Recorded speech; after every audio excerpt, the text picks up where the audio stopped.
Magandang gabi po sa inyo lahat. Ako po ang lingkod ng Sinusipin po ng Sayhat Damang Saudi Arabia. So, ayan. Dinner po tayo ngayon guys. Ang dinner lang po natin ngayon is burger lang po. Burger, french fries, at soft drinks. So, hindi na po tayo magra-rice ngayon guys. Kasi ako malula ko sa rice nila guys. Mahirap pala mag punta ka sa isang lugar na sa isang bansa na hindi kumakain ng rice. Kasi sobrang malula ka sa presyo ng kanilang rice. At saka kunti lang yung kanilang rice guys. Naku, itin ka talaga as in. Kaya kung matitiis mo hindi mag-rice, wala, magtinapay ka na lang magtinapay. Grabe sila dito. Tinapay lang talaga sila. So ngayon, nandito po tayo ngayon sa anong pangalan nito? Istanbul Doner. Istanbul Doner. Yan. Istanbul Doner. So, Turkish siya dito. Yan ang Turkish restaurant. Halal Doner. So, ayan. Bahala na. Saan tayo dalhin ng ating ano? Ayan.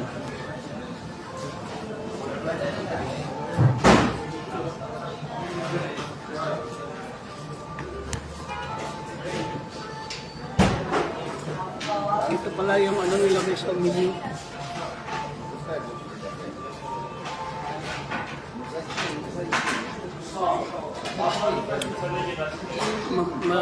Nagulat talaga ako guys. Kaya ako hindi ko na lang kinukompute o kinakalculate kung magkano yung ano, yung pagkain, magkano yung nakain ko. Kasi grabe, nagulat ako. So anyway, nakapag-order na tayo, no?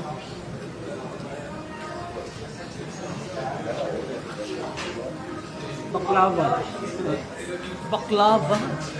Ayan, no? Baklava. Sarap to guys.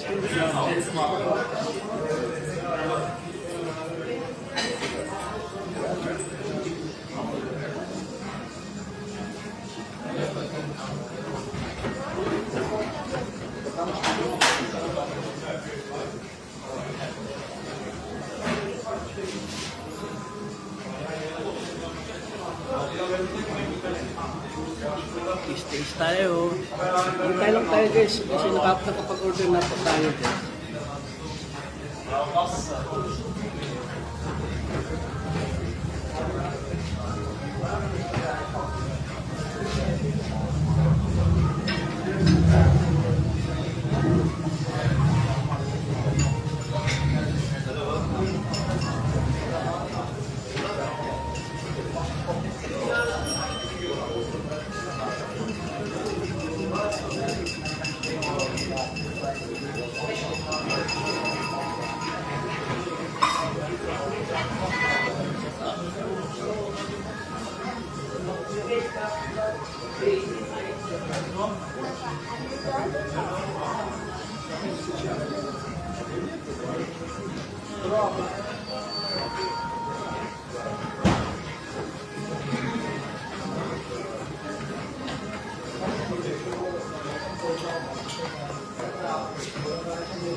Pagpakikinggan ko ang aming emosyon.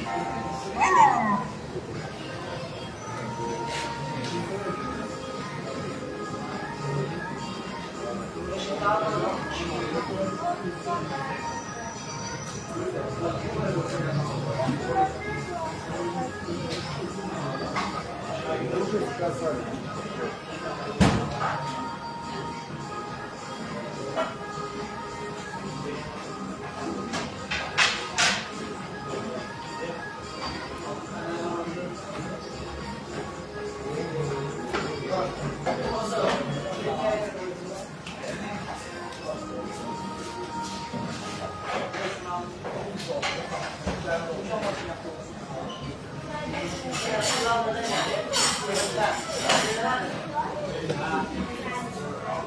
Akir! Assalamualaikum.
Hello, Lods!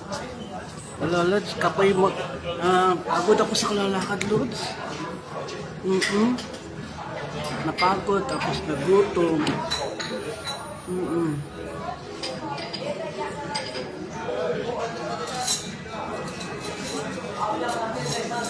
Days na lang tayo dito.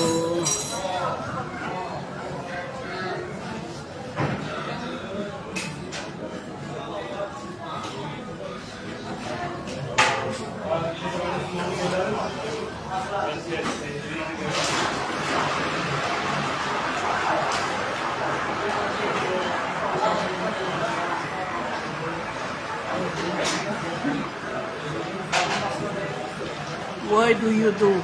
What do you do so many live shows? Thank you. So, iyan lang. Ito lang yung hapunan natin, guys.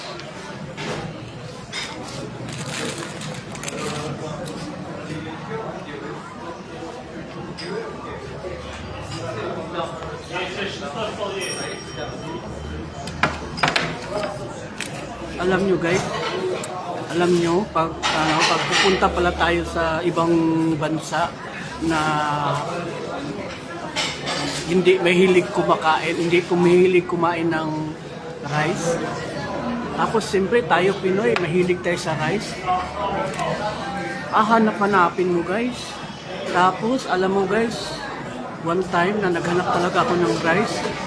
Alam mo anong nangyari? Nag-order ako ng rice. Alam mo yung rice nila magkano?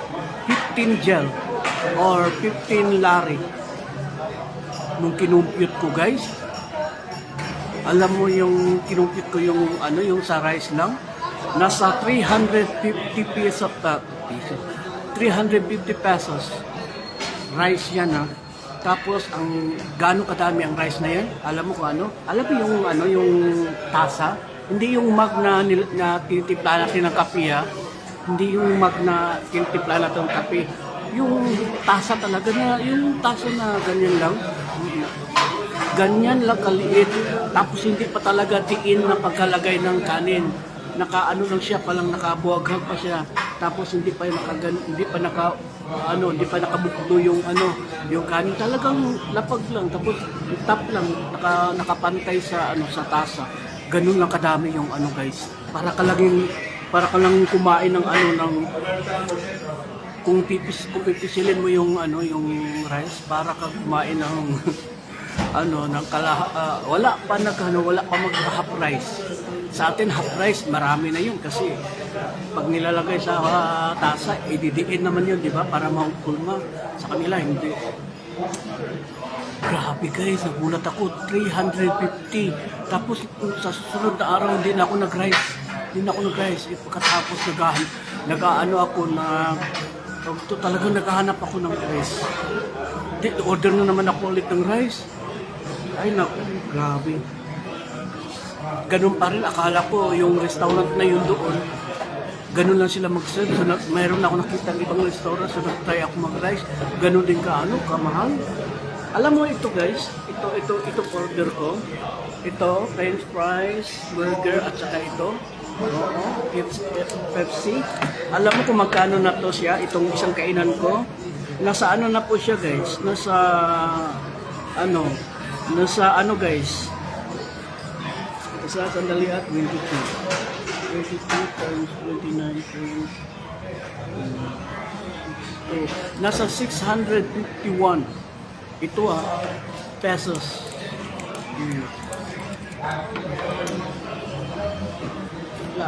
Para matagal maubos. Ewan ko, ang hirap.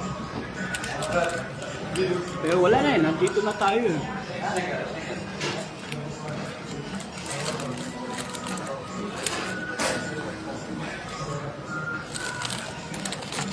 Kain tayo. Gigi sa base. Mahirap talaga pag pupunta ka ng ano. Pag pupunta ka sa isang bansa na hindi kumakain ng rice, nakakainis na eh.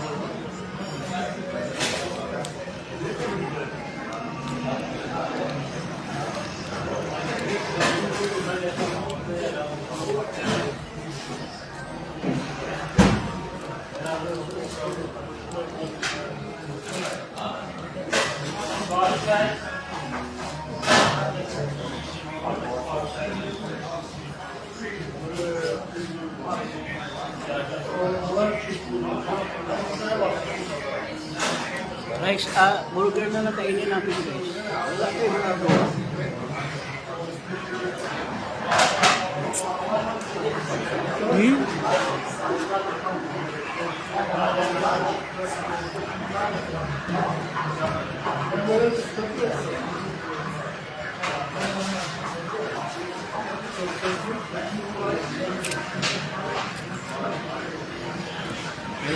Kailangan na natin magtipid. Kasi baka maubusan na tayo ng ano. Kailangan na natin magtipid, baka maubusan na tayo ng budget. Baka hindi na tayo makauwi. Maglalakad tayo pa uwi.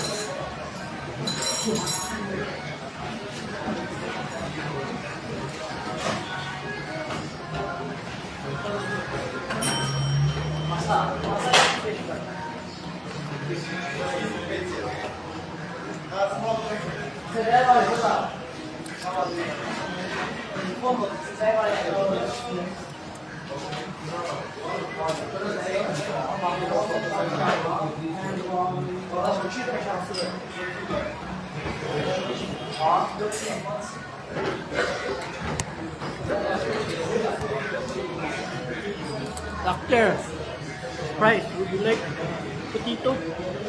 Potato.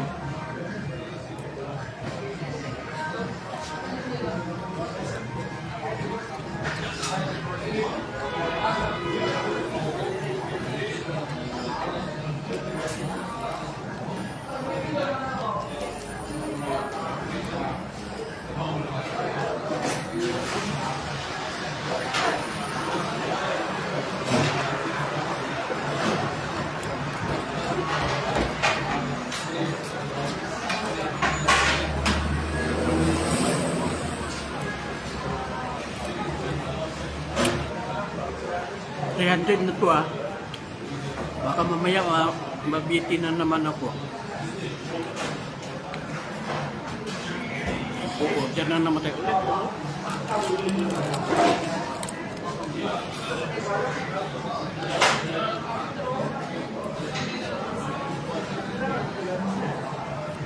Parcel.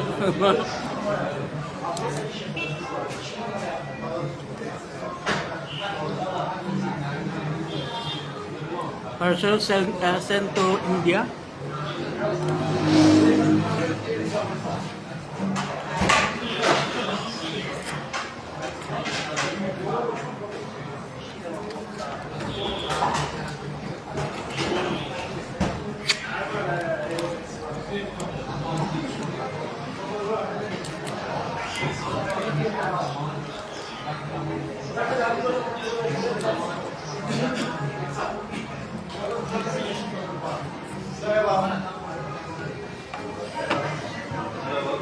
Alam niyo yung yung food nila dito, mahilig sila sa maalat. Halos lahat ng mga food nila mga aalat.